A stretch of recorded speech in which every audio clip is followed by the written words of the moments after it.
Sizda dardlar boshlandi, tug'ruqxonadasiz, lekin qanday qilib o'zingizni tutishni bilmayapsiz, sizga o'rgatadigan odamni o'zi yo'q.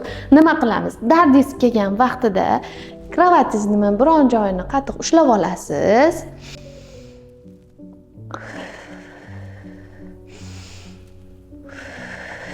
Qilib chuqur nafas olib, chuqur chiqarib, qorin bilan nafas olasiz. Shunda bachadon mushaklariga kislorod yaxshi boradi va bachadon bo'yni yaxshi ochiladi. Agarda siz dardingiz kelayotgan vaqtda hali kuchaningiz boshlanmasdan kuchanib qo'yadigan bo'ladigan bo'lsangiz, unda bachadon bo'yni yirtilishga olib kelishi mumkin. Chunki birinchi davrda dard bo'layotgan vaqtda faqatgina bachadon bo'ynini ochilishi bo'ladi, hali to'liq ochilib bo'lmagan bo'ladi.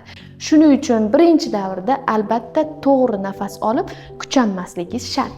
Agarda yana sizda turish noqulay bo'layotgan bo'lsa, bir qancha mashqlar bor. Ya'ni tirsak holatida turib, chanog'ingizni oldinga, orqaga harakatlantirishingiz mumkin yoki tizzalab turib olasizda kravatga turib, demak chanog'ingizni o'ngga, chapga harakat qilib dardingiz kelgan vaqtda shu ham sizga yengillik berishi mumkin.